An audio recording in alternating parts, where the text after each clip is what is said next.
Hello students, today we are going to start our new chapter 14 principles given by Henry Fayol। ठीक है, इस chapter में हम लोग डिस्कस करेंगे प्रिंसिपल्स को जो हेनरी फ्योल ने दिए हैं। उससे पहले हम ये जान लेते हैं कि वो was the Henry Fayol. Henry Fayol कौन था? हेनरी फ्योल एक माइनिंग इंजीनियर था। 1 मार्क्स के क्वेश्चन में सीबीएसई में काफ़ी बार ये क्वेश्चन आ जाता है। वो was the Henry Fayol. Options में आता है साइंटिस्ट था, माइनिंग इंजीनियर था, वर्कर था या नन ऑफ द अबव था। तो उसमें हमारा जो आंसर होगा वो माइनिंग इंजीनियर होगा। इसने माइनिंग इंजीनियर की पोस्ट पर रहते हुए बहुत सारी ऑब्जर्वेशंस की थी। ठीक है, उसके बाद में इसने अपनी एक बुक भी लिखी और उसके बेस पे हम इसको फादर ऑफ जर्नल मैनेजमेंट भी बोलते हैं। तो हेनरी फ्योल के जितने भी प्रिंसिपल्स हैं उनको हम 14 प्रिंसिपल्स के नाम से भी जानते हैं और फंडामेंटल प्रिंसिपल्स के नाम से भी जानते हैं। तो हेनरी फ्योल माइनिंग इंजीनियर था। उसने बहुत सारी स्टडीज़ की, बहुत सारी रिसर्च की और अपने कुछ 14 प्रिंसिपल्स बनाए हैं। इसी वजह से हम इसको फादर ऑफ जर्नल मैनेजमेंट भी बोलते हैं। हेनरी फ्योल के जितने भी प्रिंसिपल्स हैं वो सारे के सारे सीनियर लेवल्स के लिए हैं, क्योंकि इसने सीनियर लेवल पर रहते हुए जॉब की थी। तो जितने भी प्रिंसिपल्स इसने बनाए हैं वो मोस्टली मैनेजमेंट के लिए बनाए हैं। ठीक है, अब हम ये जान लेते हैं कि प्रिंसिपल्स क्या होते हैं। तो प्रिंसिपल्स क्या होते हैं? A principle is a fundamental statement of truth that provides guidance to action. जो प्रिंसिपल्स होते हैं वो क्या होते हैं? फंडामेंटल स्टेटमेंट्स होते हैं ट्रुथ के, जो हमें गाइडेंस प्रोवाइड करते हैं। यानी कि वो सारी सच्चाई जो हमें हमारा मार्गदर्शन करती है कि हमें काम कैसे करना है। अगर करते हैं तो क्या पॉजिटिव इम्पैक्ट होगा, अगर अप्लाई नहीं करते हैं तो क्या नेगेटिव इम्पैक्ट होगा। उसके बाद हमारा आता है प्रिंसिपल्स ऑफ मैनेजमेंट।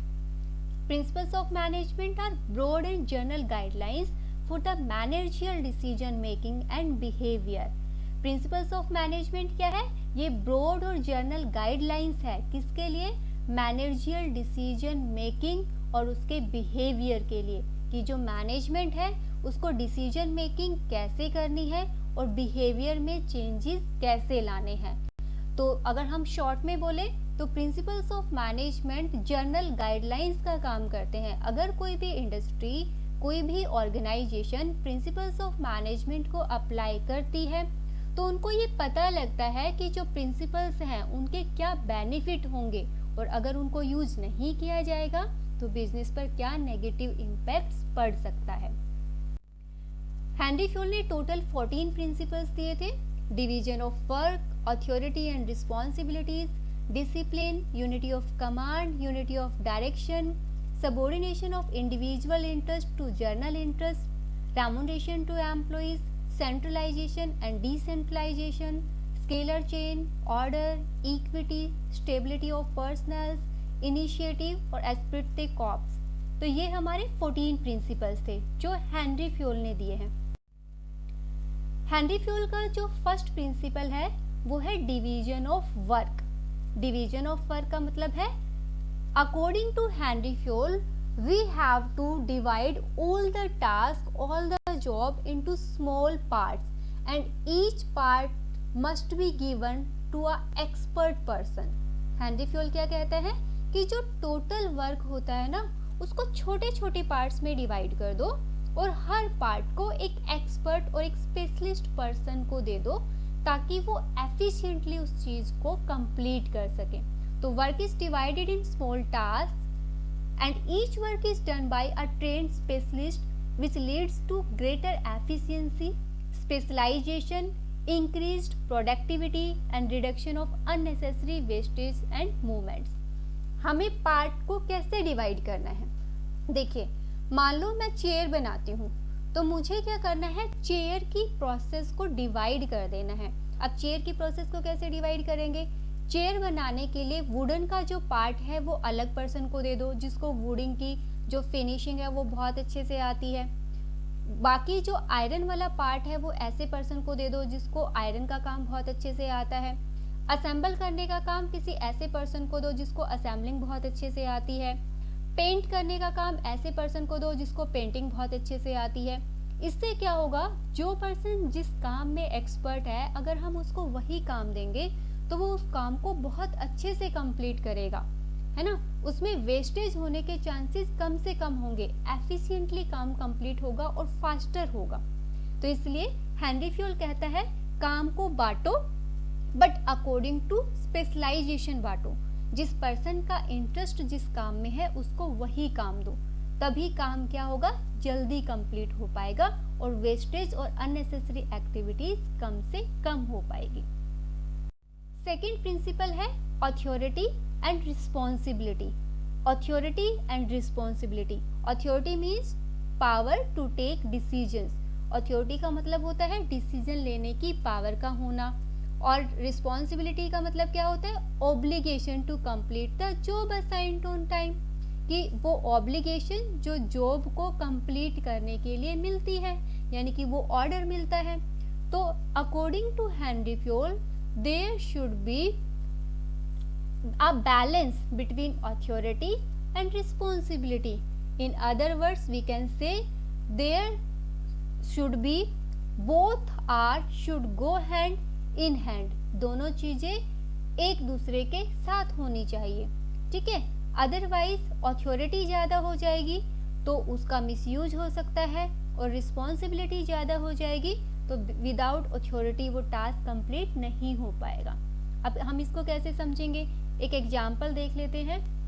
अगर मैंने किसी पियन को बोला कि कल मेरे क्लास में आने से पहले मेरी टेबल पर कुछ एसेंशियल स्टेशनरी आइटम्स होने चाहिए, जब मैं क्लास में आऊँ तो ये सारी चीज़ें मेरी टेबल पे होनी चाहिए, मैं उसको ऑर्डर देकर अपने घर चली गई। जैसे ही मैं नेक्स्ट मॉर्निंग स्कूल में आई, मैंने देखा टेबल पर तो जो चीज़ें मैंने मांगी थी वो है ही नहीं। मैंने उसको बुलाया और उससे पूछा कि भाई मैंने कल आपको बोला था तो जो स्टेशनरी आइटम है वो कहाँ पे है।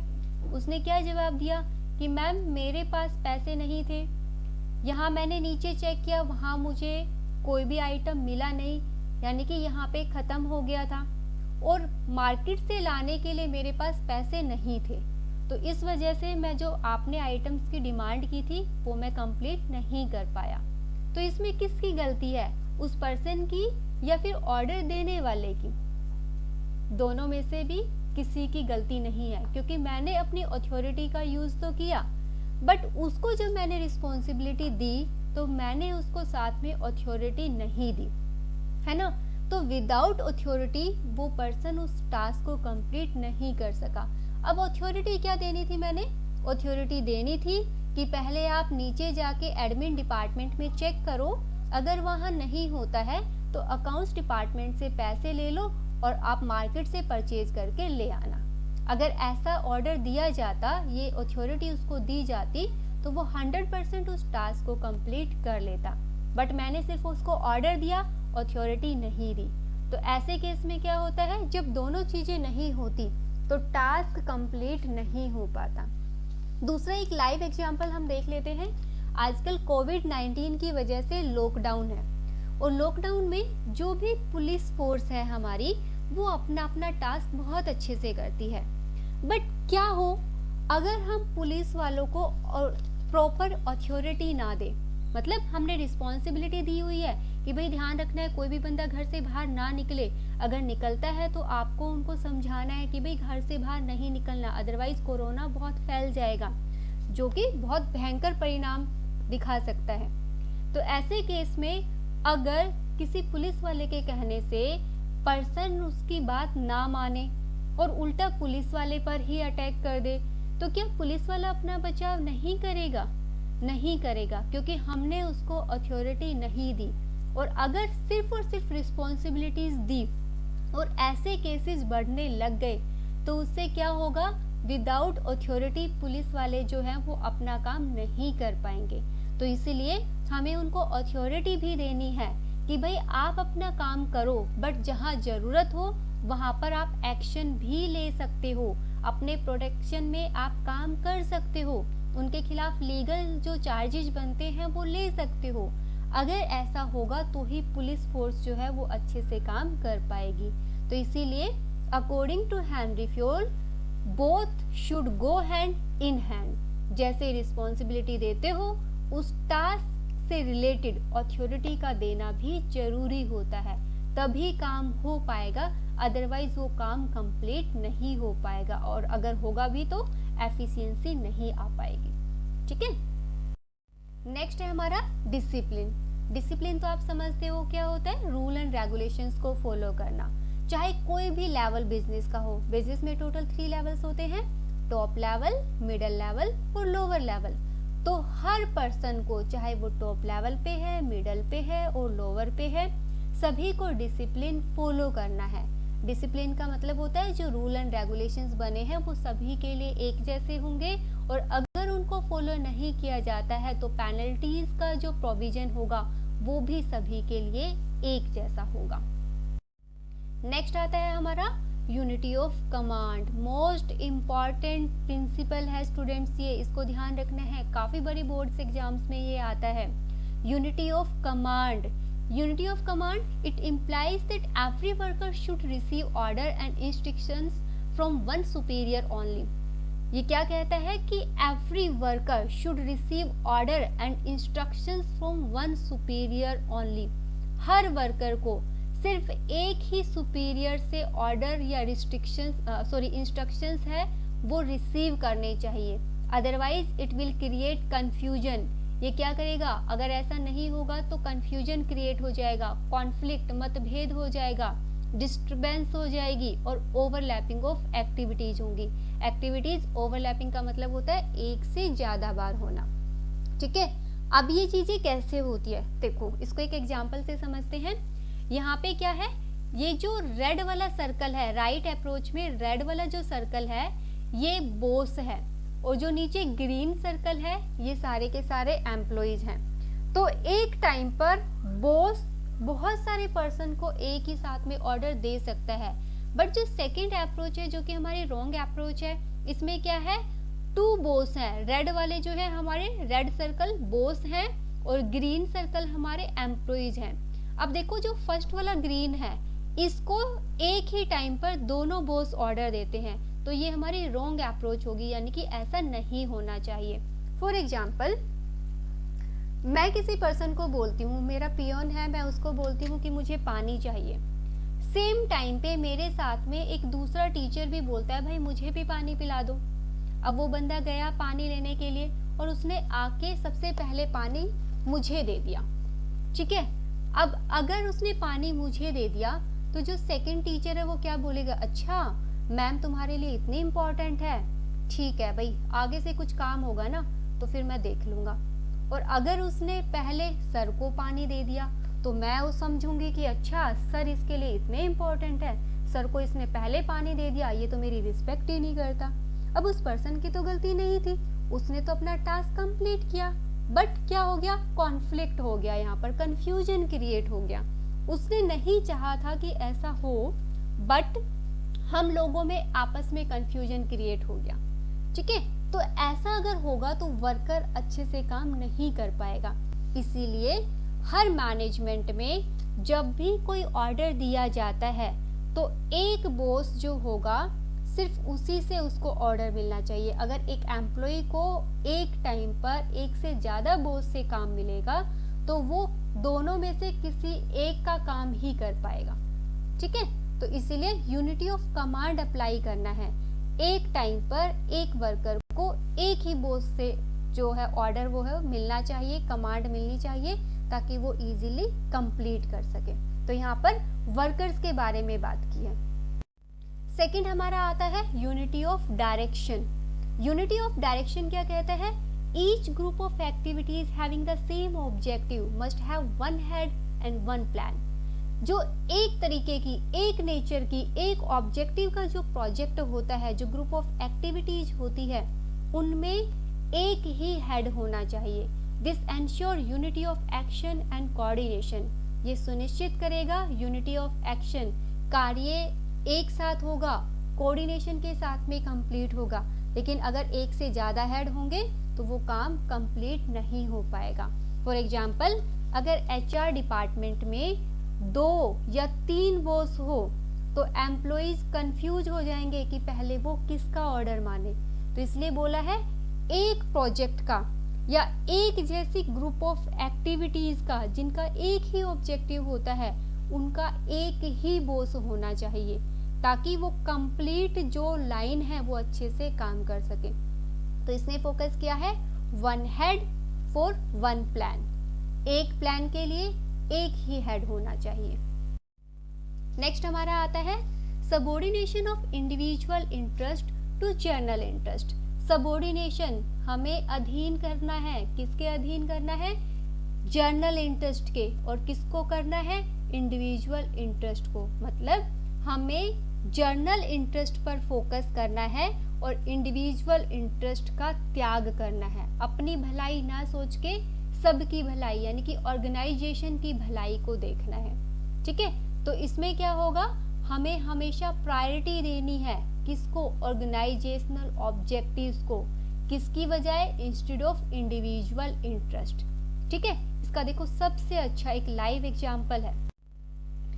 आप लोगों को पता है यूपी में जो सीएम है योगी आदित्यनाथ, उनके फादर की डेथ हो गई और उन्होंने उनके डेथ पर उनको अग्नि देने के लिए भी मना कर दिया। किस वजह से? कोरोना की वजह से। वो कोविड-19 लॉकडाउन की वजह से अपने जो फादर हैं उनकी अर्थी को भी कंधा नहीं दे पाए, यानी कि वो उस फंक्शन में भी नहीं जा पाए जहाँ पर उसकी बहुत ज़्यादा ज़रूरत थी।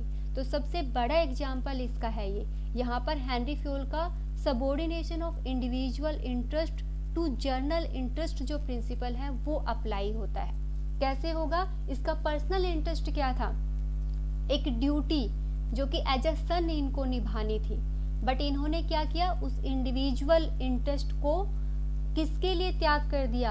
अपनी कंट्री के लिए त्याग कर दिया।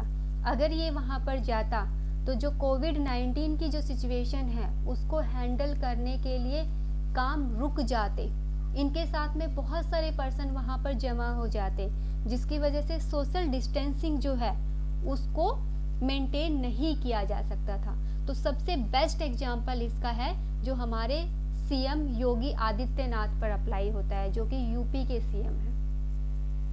ठीक है, तो हमें क्या करना है? ऐसे ही ऑर्गेनाइजेशन में होता है। ऑर्गेनाइजेशन में भी हमें क्या करना है?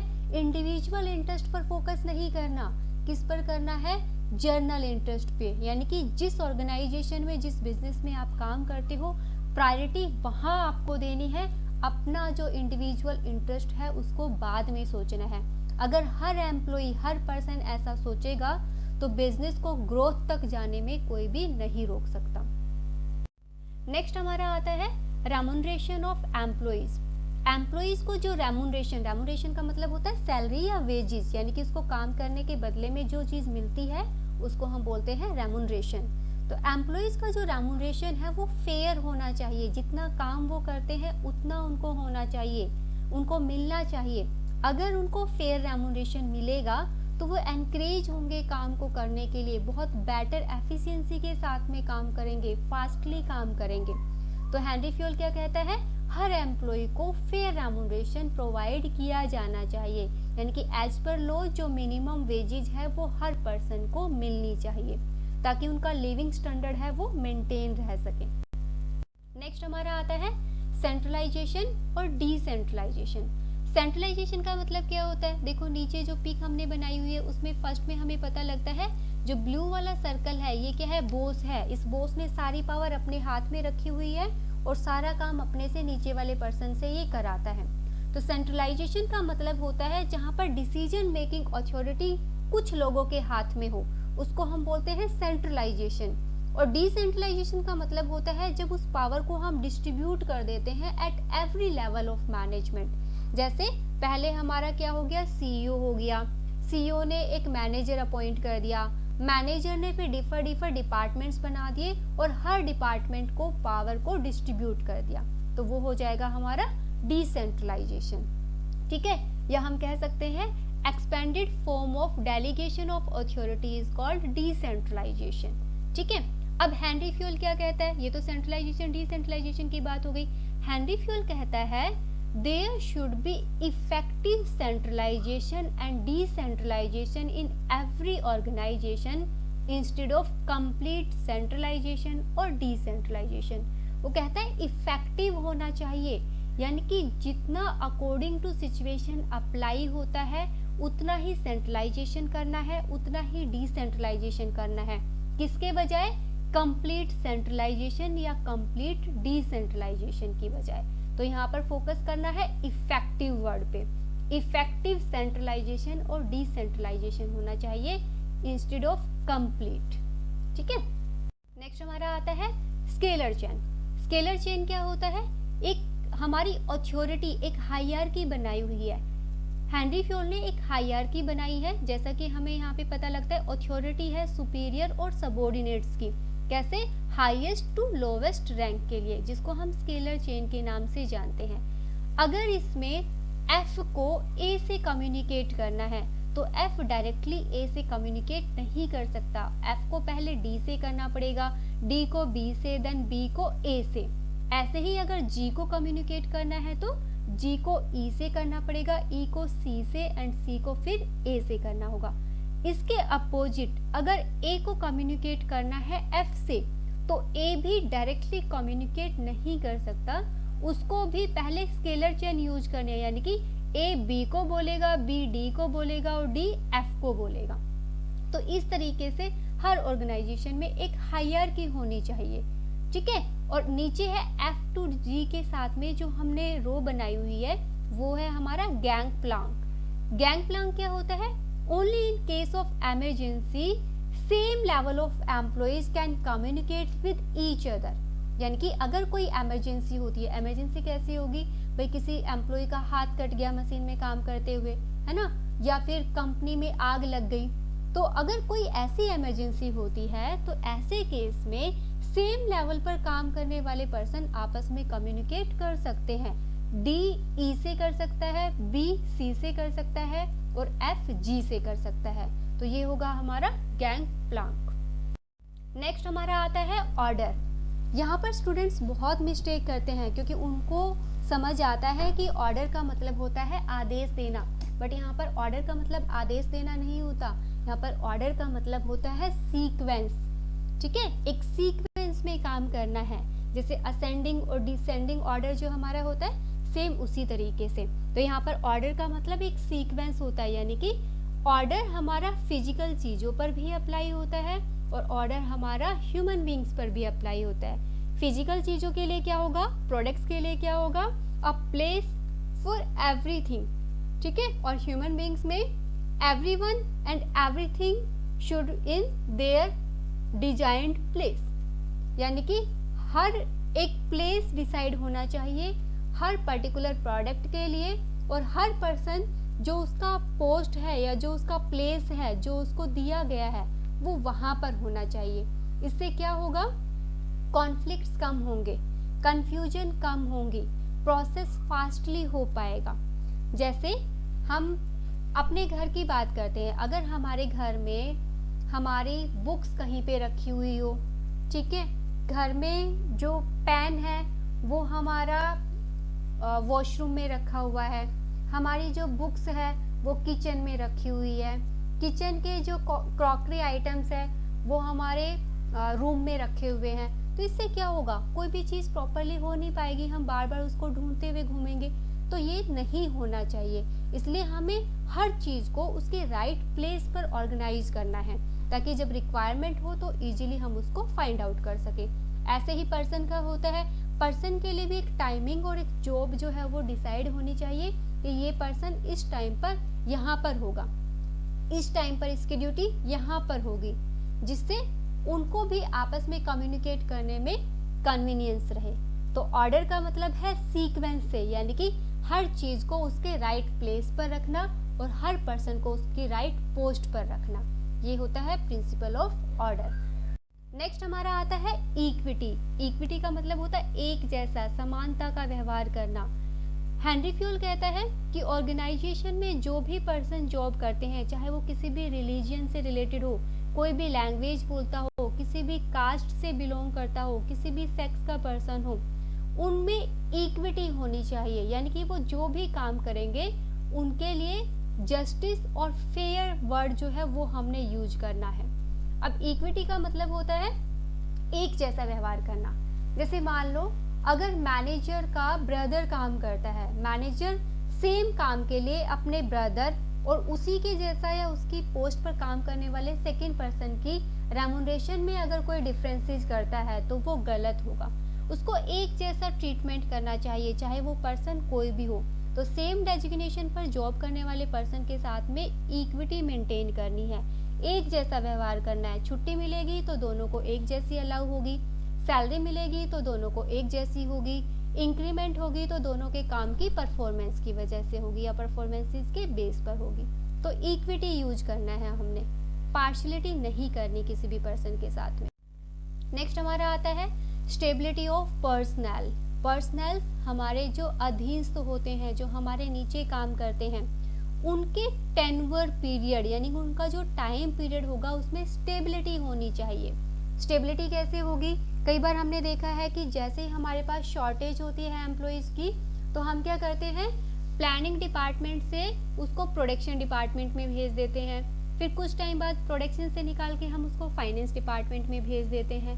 तो जब पर्सन ने प्लानिंग से प्रोडक्शन का काम सीखना स्टार्ट किया, फिर हमने तुरंत उसको दूसरे डिपार्टमेंट में डाल दिया, वहाँ उसने काम अच्छे से सीखना स्टार्ट किया, समझना स्टार्ट किया, फिर हमने उसको नेक्स्ट डिपार्टमेंट में डाल दिया। तो इससे क्या होगा, वो पर्सन एफिशिएंटली काम नहीं कर पाएगा। वो एक चीज़ सीखता है, हम उसको फिर दोबारा दूसरे पोस्ट में डाल देते हैं, उसका ट्रांसफ़र कर देते हैं। तो ऐसा नहीं होना चाहिए। अगर ऐसे बार बार फ्रिक्वेंसी रहेगी उसके काम में तो काम कंप्लीट नहीं होगा और वो पर्सन भी इरिटेट हो जाएगा। तो इसलिए हेनरी फ्यूल कहता है कि हर एम्प्लॉइज़ की जो भी पर्सनल्स हमारे होते हैं उनकी जो टाइम पीरियड है उसमें स्टेबिलिटी होनी चाहिए, ताकि वो टास्क को अच्छे से कर सके, पूरे डेडिकेशन के साथ में कर सके और मिनिमम कॉस्ट उस प्रोडक्शन की आए या उस वर्क की आए। ठीक है। नेक्स्ट हमारा आता है इनिशिएटिव। इनिशिएटिव क्या होता है? पहल क्षमता। आपने देखा है जब भी टीचर स्टूडेंट से कोई क्वेश्चन पूछता है तो बच्चे कहते हैं मैम मैं बताऊं, तो वो क्या होता है? इनिशिएटिव लेना होता है। तो यहाँ पर भी हेनरी फ्यूल कहता है कि हर वर्कर को इनिशिएटिव लेना चाहिए। और वर्कर्स इनिशिएटिव कब लेंगे? जब उनको अपॉर्चुनिटीज़ मिलेंगी, है ना। उनको अपॉर्चुनिटी मिलनी चाहिए कि मैनेजमेंट में जब भी डिसीजन मेकिंग हो तो उसमें उनको इन्वॉल्वमेंट दी जाए, उनके सजेशंस को सुना जाए।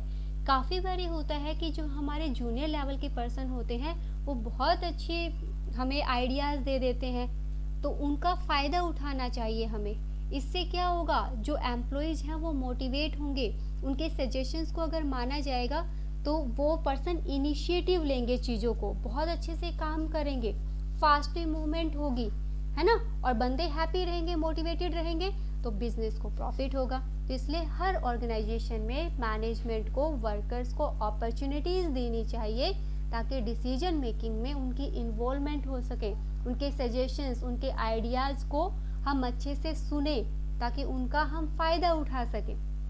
और लास्ट हमारा आता है एस्पिरिट द कॉर्प्स, यानी कि सहयोग की भावना। मैनेजमेंट को प्रमोट करना है क्या? टीम स्पिरिट, यूनिटी और हार्मोनी एम्प्लॉयज़ के बीच में।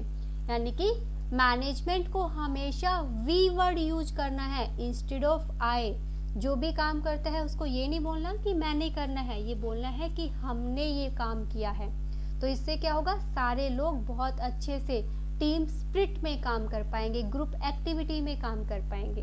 तो इसलिए जो लास्ट प्रिंसिपल हेनरी फ्यूल का है वो है एस्पिरिट द कॉर्प्स, यानी कि सहयोग के साथ में, यूनिटी के साथ में काम करना है, जिससे काम जल्दी होगा और टीम स्पिरिट के साथ में वो काम कंप्लीट हो पाएगा। तो ये सारे के सारे प्रिंसिपल्स थे जो हेनरी फ्यूल ने दिए हुए थे। नेक्स्ट क्लास में हम लोग डिस्कस करेंगे कुछ फीचर्स हमारे रह जाते हैं हेनरी फ्यूल के, उनको। आज के लिए इतना ही काफ़ी है।